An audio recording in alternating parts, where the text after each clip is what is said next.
La vapeur s'élevait en spirale dense et suffocante, portant avec elle l'arôme métallique du bronze chauffé et quelque chose de plus profond, plus humain. L'odeur de la peur transformée en supplication. L'adolescent, suspendu au-dessus des chaudrons, sentait chaque goutte de sueur couler sur son front comme des larmes retenues, tandis que la chaleur abrasante du métal incandescent embrassait sa peau avec la cruauté de qui ne connaît que le langage de la torture. Ses yeux, autrefois brillants de l'innocence de qui croyait encore à la bonté du monde, ne reflétaient plus que la danse hypnotique des flammes léchant le fond des récipients. Le bruit du bronze se dilatant sous la chaleur résonnait comme un chant macabre, ponctué par les murmures anxieux de la foule amassée pour assister à ce spectacle de souffrance. Pourtant, ses lèvres bougeaient en une prière silencieuse et son cœur battait au rythme désespéré de celui qui attend encore un miracle qui peut-être ne viendra jamais. Comment un jeune de seulement 15 ans, né dans l'opulence d'une famille noble de Sicile, en était-il venu à se trouver suspendu entre la vie et l'agonie, transformé en symbole d'une foi que le monde autour de lui considère comme blasphématoire? Vito était né sous le signe de la fortune, dans une villa s'étendant sur les collines dorées de Sicile, où les oliviers dansaient sous le vent méditerranéen et où l'arôme de jasmin imprégnait les jardins soigneusement entretenus. Nous étions en l'an 290 après JOCC, et l'Empire romain affichait encore sa magnificence à travers le marbre poli et les statues célébrant des divinités dont les noms résonnaient dans les couloirs du pouvoir. Son père, Ailas, était un homme dont la richesse ne se mesurait pas seulement en pièces d'or, mais au respect qu'il inspirait parmi les patriciens siciliens. Sa mère, Crescenzi, se mouvait dans les appartements comme une apparition de soie et de parfum, sa beauté célébrée en vers par les poètes locaux. Le garçon avait grandi entouré d'esclaves dévoués qui anticipaient ses désirs avant, même qu'il ne les exprime. Des professeurs venus d'Athènes et d'Alexandrie façonnèrent son esprit à la philosophie et à la rhétorique, tandis que ses matinées étaient consacrées à l'étude des arts martiaux et de l'équitation. Vito possédait la beauté particulière des jeunes aristocrates romains. Des cheveux d'or captant la lumière comme des filles de soleil entrelacées, des yeux d'un bleu profond, rappelant la mer sicilienne lors d'une tempête, et un sourire portant la confiance naïve de qui n'avait jamais connu la véritable adversité. On le voyait souvent parcourir les marchés de sa ville natale, distribuant des pièces aux mendiants avec la générosité inconsciente de celui qui est né dans un berceau d'abondance. Les commerçants se courbaient devant lui, et les jeunes esclaves baissaient les yeux à son passage, non par crainte, mais par une révérence inspirée par sa position sociale. Sa voix, encore cassante sous l'effet de la puberté, portait déjà l'autorité de celui né pour commander. Pourtant, c'est dans ce cadre de privilèges et de confort que Vito trouva quelque chose que sa richesse n'aurait jamais pu lui acheter: la vérité. Elle lui fut révélée par Modeste, un serviteur chrétien désigné pour être son précepteur particulier dans les affaires domestiques. Modeste était un homme d'âge mûr, dont le visage marqué par les intempéries contrastait avec la sérénité émanant de ses yeux marrons. Ses mains, calleuses du travail, se mouvaient avec une délicatesse surprenante lorsqu'il manipulait des parchemins dissimulés dans ses vêtements. Par un après-midi particulièrement chaud, alors que le soleil sicilien transformait l'air en vagues de chaleur visibles, Modeste s'approcha du jeune dans les jardins privés de la villa, où une fontaine de marbre murmurait son éternelle mélodie, et lui chuchota les premières paroles qui allaient changer à jamais le destin de l'aristocrate. « Mon jeune seigneur », souffla Modeste, la voix chargée d'une émotion que Vito n'avait jamais perçue, « il existe une vérité qui transcende toutes celles que tes maîtres t'ont enseignées. » Les mots qui suivirent furent comme des graines semées dans un sol fertile. Modeste parla d'un charpentier de Galilée qui avait changé l'eau en vin, multiplié les pains, ressuscité les morts et, plus encore, offert sa vie en sacrifice pour l'humanité. Il parla d'amour inconditionnel, de pardon dépassant toute offense, d'un royaume qui n'était pas de ce monde mais qui pouvait être vécu ici et maintenant par ceux ouvrant leur cœur à la vérité. Vito écoutait chaque mot comme s'il l'entendait pour la première fois. L'or du soleil, filtrant à travers les feuilles d'olivier, semblait plus brillant. Le chant des oiseaux plus mélodieux, le parfum des fleurs plus intense. C'était comme si un voile avait été ôté de ses yeux, révélant une réalité toujours présente, mais jamais réellement perçue. Même au milieu de tout cela, ta foi ne vacilla pas. Ces paroles pensée résonnerait des années plus tard, mais dès cet instant, assis auprès de la fontaine de marbre pendant que Modeste lui dévoilait les mystères du christianisme, quelque chose de fondamental se transformait dans le cœur du jeune aristocrate. Dans les semaines qui suivirent, Vito se plongea dans les enseignements chrétiens, avec la même ferveur qu'il avait autrefois vouée aux études classiques. Modeste lui apporta des manuscrits copiés à la main par des copistes chrétiens. Récits des apôtres, lettres de Paul, narration des évangélistes. Chaque mot était absorbé comme l'eau par une terre assoiffée. La transformation ne passa pas inaperçue. Crescenti fut la première à remarquer que son fils avait changé. Là où régnait jusqu'alors l'arrogance juvénile des aristocrates, Romain s'installa désormais une humilité qu'elle ne comprenait pas. Vito commença à s'interroger sur le nombre d'esclaves que possédait sa famille, tandis que d'autres ne savaient même pas où trouver de quoi manger. Il distribua ses propres vêtements et effets aux nécessiteux, un geste que ses parents attribuèrent d'abord à une simple phase adolescente. Mais lorsque Vito annonça qu'il désirait être baptisé dans les eaux cristallines d'une source naturelle jaillissant dans les montagnes proches de la villa, la réalité de la situation devint inévitable. Le jeune n'était pas en plein caprice. Il avait embrassé une religion que l'Empire romain considérait subversive et dangereuse. La cérémonie du baptême eut lieu en secret, une nuit de pleine lune où la lumière argentée illuminait la surface miroitante de la source. Modeste, accompagné d'autres chrétiens locaux demeurant cachés, conduisit le jeune dans les eaux froides, surgissant de la roche. Quand Vito émergea, tremblant non seulement du froid, mais aussi de l'émotion, ses yeux brillaient d'une lumière qui n'était pas de ce monde. « Ton corps est fragile, mais ton âme est déjà éternelle », murmurèrent les témoins, reconnaissant le caractère sacré de l'événement. Dès cet instant, Vito ne put plus dissimuler sa nouvelle identité, sa façon de parler, d'agir, de traiter esclaves et citoyens libres, reflétait les enseignements du Christ. Il refusa désormais de participer aux sacrifices aux divinités romaines, évita les temples familiaux et consacra une partie de son argent de poche à aider veuves et orphelins chrétiens. Hylas, d'abord perplexe face à ces transformations, réalisa vite la gravité de la situation. À une époque où être chrétien équivalait à trahir l'État romain, avoir un fils converti menaçait non seulement l'honneur familial, mais la sécurité de toute la lignée. Les lois de Dioclétien étaient sans appel. Les chrétiens devaient être identifiés, emprisonnés et forcés à renier leur foi sous peine de sanctions sévères. Le premier entretien entre père et fils sur ce sujet eut lieu une nuit où le vent méditerranéen faisait danser les rideaux de lin comme des spectres dans les couloirs de la villa. Hylas fit venir Vito dans son cabinet particulier, une pièce respirant le pouvoir par ses statues de bronze, ses parchemins et ses coffres débordant de pièces d'or. « Mon fils », entama Hylas d'une voix empreinte d'une autorité inébranlée, « j'ai eu vent de rumeurs inquiétantes concernant tes récentes activités. » Vito garda le silence, mais sa posture droite et le regard qu'il posa sur son père trahissaient une détermination nouvelle. « Cette obsession pour les chrétiens doit cesser immédiatement, reprit le patriarche. Tu es citoyen romain, héritier d'une famille noble, gardien de traditions remontant aux fondateurs de notre civilisation. Je ne permettrai pas qu'une secte de fanatiques détruise tout ce pourquoi notre lignée a travaillé. » Alors Vito parla, et sa voix, bien que jeune, portait la conviction qui fit vaciller les torches alentour. « Père, je t'aime plus que les mots ne sauraient l'exprimer, et je ne voudrais jamais te causer de peine. Mais j'ai découvert une vérité qui transcende notre famille, notre position sociale, et même notre empire. Le Christ n'est pas un simple Dieu à adorer. Il est Dieu fait homme pour nous montrer le chemin. » Le silence qui suivit fut aussi épais que l'encens brûlé, chargé de tensions et de conséquences futures imprévisibles. Hylas scrutait le visage de son fils, cherchant le moindre signe du garçon docile qu'il avait élevé. « Tu ne comprends pas la gravité de tes propos », finit-il par répondre d'une voix plus basse mais non moins ferme. « L'empereur Dioclétien a ordonné la traque des chrétiens.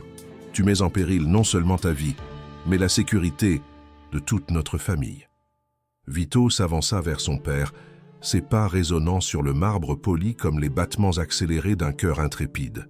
« Père, si notre sécurité exige de renier la vérité, quel genre de sécurité? Est-ce? Le Christ a dit que qui voudrait sauver sa vie la perdrait, et que qui perdrait sa vie pour lui la trouverait. Ces mots résonnèrent dans le cabinet comme un oracle prophétique. Hylas comprit qu'il n'avait plus affaire à un fils rebelle, mais à quelqu'un prêt à tout sacrifier, y compris sa propre vie. Les jours suivants furent marqués par une tension croissante dans la villa. Crescenzi oscilla entre supplications désespérées et menaces à peine voilées, tentant de convaincre son fils d'abandonner sa folie. Les serviteurs chuchotèrent dans les couloirs, partagés entre une admiration secrète pour le courage du jeune seigneur et la peur des représailles qui en découleraient pour tous. Modeste, conscient que son influence avait été découverte, chercha à s'éloigner pour protéger Vito, mais l'adolescent chrétien refusa de délaisser celui qu'il considérait comme son père spirituel. Au contraire, il intensifia son œuvre d'évangélisation, rendant visite discrètement à d'autres jeunes aristocrates pour leur partager la vérité nouvelle. C'est lors d'une de ces visites que le destin de Vito fut scellé. Invité à une fête chez Lucius Maxime, un jeune patricien réputé pour sa vie dissolue et ses liens avec les autorités impériales, il assista à un sacrifice rituel. Les invités, musique, danse et vin à profusion, se pressèrent pour brûler de l'encens devant la statue dorée de Jupiter. Quand ce fut au tour de Vito, il s'approcha, mais au lieu de déposer l'offrande, il resta immobile, la voix claire et ferme. « Je ne puis courber le genou devant des idoles façonnées par des mains humaines. Il n'y a qu'un Dieu, véritable, Jésus-Christ. » Le scandale éclata sur le champ. Certains crièrent à l'indignité, d'autres murmurèrent des prières aux divinités. Lucius Maxime, pâle de colère, s'avança vers Vito, poing serré. « Tu as perdu la raison. Comment oses-tu insulter nos dieux, nos traditions, notre identité de Romains ?» Vito demeura serein, ses yeux bleus empreints d'une paix contraire au tumulte ambiant. « Je n'insulte personne. Je proclame simplement la vérité que j'ai découverte. Jésus-Christ est le chemin, la vérité et la vie. » Ces mots, prononcés en pleine fête aristocratique, se répandirent dans la cité comme un incendie. À l'aube, les gardes, impériaux marchèrent déjà vers la villa de Hylas, armure résonnant d'une mélodie sinistre annonciatrice de la fin de l'existence que Vito avait connue. L'arrestation eut lieu au petit déjeuner. Vito priait dans le jardin, agenouillé auprès de la fontaine de marbre où Modeste lui avait révélé le christianisme, quand le martèlement des bottes militaires sur la pierre signala l'arrivée de son destin. Crescenzi poussa un cri déchirant, tandis que Hylas, impassible, demeura une statue de marbre cachant une douleur indicible.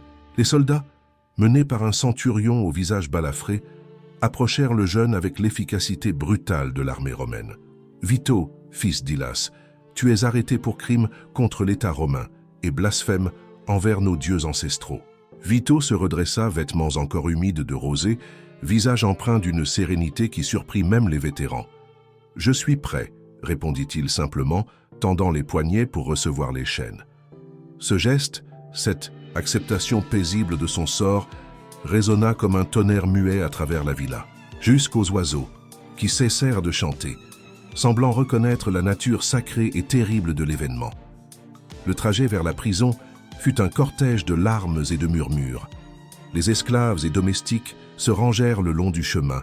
Nombreux étaient ceux dont les larmes coulaient sur des visages marqués par la dureté de la vie, témoins silencieux du départ du jeune maître qui avait traité chacun avec dignité et respect. Certains, chrétiens en secret, murmurèrent des prières, implorant la protection divine pour cet adolescent courageux choisi par le Christ. La prison romaine, bâtie en pierre humide et imprégnée de désespoir, étouffait les bruits du monde extérieur, laissant résonner uniquement les échos de la souffrance. Vito fut jeté dans une cellule individuelle, un cube obscur éclairé seulement par une petite ouverture au plafond, si haute qu'on n'apercevait qu'un carré de ciel bleu. Là, seul pour la première fois depuis sa conversion, Vito fit face à ses premières vraies épreuves. L'odeur de moisie et d'excréments assaillait ses narines, habituées aux parfums délicats de la villa. Le froid de la pierre transperçait ses habits de lin, le faisant trembler physiquement et émotionnellement lorsque la réalité de sa situation le frappa de plein fouet. Mais c'est précisément dans ces instants de plus grande détresse que la foi de Vito se révéla plus solide que le marbre de sa demeure d'autrefois.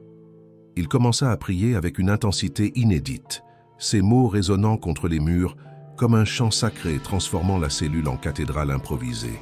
Ce que le monde tenta d'éteindre est devenu éternel, semblaient murmurer les pierres autour de lui, reconnaissant la présence du divin en ce lieu de désolation. Les premières semaines de détention furent un défi tant physique que spirituel.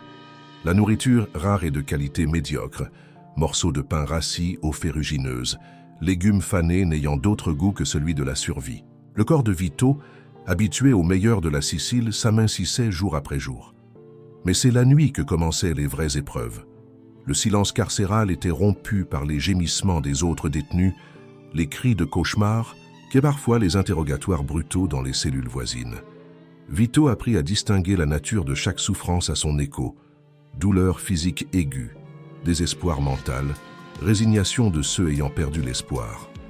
Dans cet enfer, un phénomène extraordinaire se produisit. D'autres prisonniers, d'abord sceptiques devant le jeune aristocrate, constatèrent que Vito était différent. Tandis que la plupart se laissaient submerger par le désespoir ou la colère, lui conservait une sérénité inébranlable. Quand un détenu criait de douleur, Vito murmurait des prières en sa faveur. Quand un autre pleurait sa famille, il partageait ses propres souvenirs, les transformant en source d'espérance plutôt qu'en lamentation. Peu à peu, d'autres prisonniers s'approchèrent de sa grille, cherchant le réconfort dont lui seul semblait capable. C'est ainsi que Vito transforma sa cellule individuelle en assemblée improvisée. À travers les barreaux, il partageait les enseignements du Christ avec assassins, voleurs, déserteurs et autres chrétiens capturés. Sa voix, bien que affaiblie par la mauvaise nourriture, portait une autorité spirituelle captivant même les criminels les plus endurcis. « Il y a pardon pour tous », disait-il, écho vibrant dans les couloirs sombres. « Peu importe ce que vous avez fait, peu importe à quel point vous vous croyez éloigné de Dieu, le Christ est venu pour les pécheurs, pour les perdus, pour ceux que le monde a rejetés. » Ces paroles, prononcées dans un lieu où l'espoir semblait interdit, opérèrent des transformations que les gardes eux-mêmes remarquèrent. Des belligérances entre détenus s'apaisèrent, des hommes ayant renoncé à vivre retrouvèrent l'envie de lutter. L'atmosphère de la prison, tout en restant dure, se chargea d'une lumière invisible, éclairant ses couloirs les plus sombres. Les autorités romaines ne tardèrent pas à apprendre l'influence de Vito. Des rapports parvinrent au gouverneur Valérien, vétéran des campagnes orientales, cicatrice courant de la tempe gauche jusqu'au coin de la bouche, regard, toujours en mouvement, cataloguant menaces et opportunités. « Amenez-moi ce jeune chrétien », qu'ordonna Valérien, curieux de voir de ses yeux celui dont on disait qu'il inspirait respect, même parmi les criminels. Le premier interrogatoire se tint un matin où le soleil méditerranéen filtrant par les hautes fenêtres du palais créait des motifs de lumière et d'ombre sur le marbre du sol. Vito, menotté et le corps affaibli, fut conduit devant le gouverneur. Malgré sa maigreur extrême, ses yeux brillaient toujours d'une paix inébranlable. Valérien l'observa comme un général scrutant un ennemi inconnu. « Alors tu es le fameux Vito, fils d'Hylas, héritier de richesses dont la plupart ne peuvent que rêver. Et tu as choisi de tout abandonner pour une superstition orientale. » Vito resta silencieux, mais celui-ci demeurerait impensable. Chaque mot de son regard incarnait la détermination. « Parle !» tonna Valérien, frappant du poing la table de marbre. « Justifie ta trahison envers l'Empire qui t'a tout donné. » Alors Vito parla, sa voix faible mais puissante, fit échanger aux gardes des regards incrédules. « Gouverneur, l'Empire m'a donné des richesses matérielles, certes, mais le Christ m'a offert quelque chose d'infiniment plus précieux, la vérité sur mon être et le but de ma vie. Je ne considère pas cela comme une trahison, mais comme une révélation. » Ces mots irritèrent à Valérien, habitué aux chrétiens reniant leur foi sous la menace ou défiant sans nuance. Vito était différent, calme, respectueux, inébranlable. « Tu es jeune ?» tenta-t-il une dernière fois. « Tu ne mesures peut-être pas pleinement les conséquences de tes choix. Il te reste du temps pour renoncer. Sacrifie au dieu romain et tu pourras retrouver ta vie de confort et de privilèges. » Vito inclina légèrement la tête, peut-être par politesse, avant de répondre d'une voix claire. « Gouverneur, je vous remercie de votre générosité, mais je ne puis renier ce que je sais être vrai. Jésus-Christ est le Fils de Dieu. Il est mort pour nos péchés et est ressuscité. Cette vérité n'est pas négociable, même si elle coûte tout ce que je possède, ma vie y comprise. » Le silence retomba, lourd de tension. Valérien comprit qu'il faisait face à une foi transcendante, au-delà de la peur de la mort. Un adversaire que son expérience militaire ne préparait pas à affronter. « Très bien, » finit-il par lâcher d'une voix sombre. « Si tu cherches la mort, je peux te l'accorder. Mais voyons d'abord si ta foi résistera à des méthodes plus convaincantes. » Vito fut ramené à sa cellule, conscient qu'une nouvelle phase d'épreuve allait commencer. Les Romains, réputés pour leur efficacité brutale, allaient tester jusqu'au bout la détermination du jeune chrétien. Cette nuit-là, seul dans sa cellule, Vito connut des doutes plus intenses que jamais. Son corps, déjà amaigri, tremblait non seulement du froid, mais de l'anticipation de souffrances imminentes. Dès lors, des larmes coulèrent sur son visage, non pas de désespoir mais d'humanité, consciente de l'ampleur de l'épreuve à venir. « Même dans l'épreuve, ta foi ne vacilla pas », résonnèrent ces mots dans son esprit, un refrain divin renforçant sa résolution au moment de plus grande faiblesse. La semaine suivante, les tortures commencèrent. Valérien, déterminé à briser le jeune chrétien, ordonna des séances prolongées de flagellation. Les coups de fouet lacérèrent son dos, laissant des cicatrices qu'il porterait toute sa vie. Pourtant, pendant ces supplices, un phénomène extraordinaire se révéla. Plus son corps souffrait, plus sa détermination spirituelle grandissait. Entre chaque cri de douleur, Vito murmurait des prières, non pour que la souffrance cesse, mais pour que sa foi demeure intacte. Les bourreaux, habitués aux hurlements de désespoir, étaient troublés par la sérénité du supplicié. « Ton corps est fragile, mais ton âme est déjà éternelle », murmuraient les autres détenus, admiratifs, quand Vito retournait à sa cellule après chaque séance. Son exemple inspirait non seulement les chrétiens, mais certains gardes, qui murmuraient qu'ils se demandaient s'ils n'étaient pas du côté injuste de cette guerre spirituelle. Modeste, arrêté quelques semaines après Vito pour corruption, de mineur par ses enseignements, retrouva le jeune martyr en prison. Leur réunion fut émouvante, 2 générations de foi unies par la souffrance et la conviction sacrée.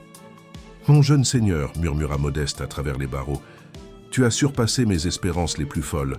Te voir rester ferme, c'est un miracle. » Vito sourit malgré les marques sur son visage. « Modeste, c'est toi qui as planté la graine, mais c'est le Christ qui l'a fait croître. Toute force vient de lui, non de moi. » Cette humilité, même dans l'extrême, impressionnait tous ceux qui rencontraient le jeune martyr. Il avait compris que la véritable force ne résidait pas dans la résistance à la souffrance, mais dans la capacité à l'offrir en sacrifice volontaire à celui qui avait souffert le premier. Crescenti obtint la permission de rendre visite à son fils une dernière fois. Surveillée par des gardes, elle découvrit un visage émacié, marqué par la torture, mais illuminé d'une paix qu'elle n'avait jamais connue. « Mon fils », murmura-t-elle en attrapant ses mains à travers les barreaux, « regarde ce qu'ils t'ont fait. Renie cette folie pour moi. Rentre à la maison. Nous pourrons vivre encore ensemble. » Vito caressa les mains maternelles avec la même tendresse qu'enfant. « Mère chérie, je vous aime plus que tout, mais j'ai découvert un amour plus grand, qui ne concurrence pas le nôtre, mais le complète et le purifie. Le Christ ne m'éloigne pas de vous, il me montre comment vous aimez vraiment. » Crescenti ne comprit pas entièrement, mais la paix émanant de son fils toucha une corde profonde en elle. Elle quitta la prison avec une graine de transformation dans le cœur. Hilas, lui, refusa catégoriquement de revoir son fils. Blessé dans son orgueil et honteux, il devint silencieux, rongé par un poids qu'il ne nommait pas. Pourtant, les nouvelles de la conduite exemplaire de Vito, obtenues par serviteurs corrompant des gardes, lui parvenaient. Un portrait d'un fils devenu légende parmi les détenus, un phare d'espoir, dans un lieu où l'espoir semblait exclu. Les mois passèrent, et Valérien, consterné, se rendit compte que la torture conventionnelle ne briserait pas Vito. Au lieu de s'affaiblir, l'influence du jeune dans la prison grandissait. Conversion, gardes ébranlés, visiteurs curieux, du secret de sa résilience. Désormais, le gouverneur choisit un chantage plus cruel, détruire l'esprit plutôt que le corps. Il fit venir Modeste et lui proposa un choix terrible, renoncer publiquement à la foi et convaincre Vito d'en faire autant, ou voir le martyr subir des tortures encore plus atroces. Modeste, affaibli mais résolu, répondit d'une voix digne « Gouverneur, Vito m'a appris qu'il y a pire que souffrir pour le Christ, le renier pour éviter la souffrance. Je ne vous trahirai ni mon Sauveur, ni celui qui m'a transmis la vérité. » Ces mots scellèrent leur destin. Frustré, Valérien décida de recourir à des mesures extrêmes qui serviraient d'exemple à tout l'Empire. Le supplice final débuta un matin où le ciel sicilien était d'un bleu immaculé.